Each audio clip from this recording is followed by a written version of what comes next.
సాంబార్ రాని వాళ్ళు కూడా ఇలా చేస్తే మాత్రం పర్ఫెక్ట్గా అయితే చేస్తారు.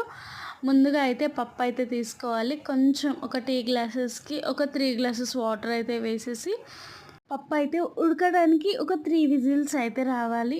అండ్ కొంచెం చింతపండు అయితే నానబెట్టుకోవాలి. మనమైతే ఆ పప్పును ఒక బౌల్లో అయితే వేసుకొని సేమ్ అదే పప్పు కుక్కర్ అయితే మనం గ్యాస్ మీద పెట్టుకొని కొంచెం ఆయిల్ అయితే వేసుకోవాలి. ఆయిల్, పచ్చిమిర్చి, ఎండుమిర్చి, పోపు అన్నీ కూడా అయితే వేసుకోవాలి. వేసుకున్న తర్వాత టమాటో, ఆనియన్స్ ఏవైతే కట్ చేసామో పప్పుకు అక్కడ ఏవైనా సరే వేసుకోవచ్చు. నేనైతే ఓన్లీ ఆనియన్స్, టమాటా అయితే వేసాను. వేసి అయితే కొంచెం ఫ్రై అవ్వాలి. ఫ్రై అయిన తర్వాత నానబెట్టుకున్న చింతపండు పులుపు ఏదైతే ఉందో అది అందులో అయితే వేసుకోవాలి. వేసుకున్న తర్వాత కొంచెం మసులుతూ ఉంటుంది కదా, అదే టైంలో మనం తగినంత పసుపు, ఉప్పు, కారం అయితే యాడ్ అయితే చేసుకోవాలి.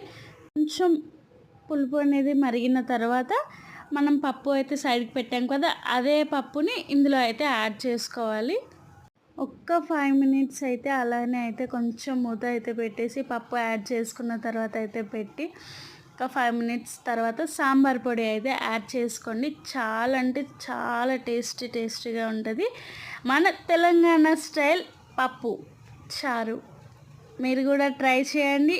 అండ్ కామెంట్ సెక్షన్లో అయితే కామెంట్ చేసేసేయండి మీరు చేస్తే మీకు ఎలా వచ్చింది ఏంటి అనేది. సబ్స్క్రైబ్.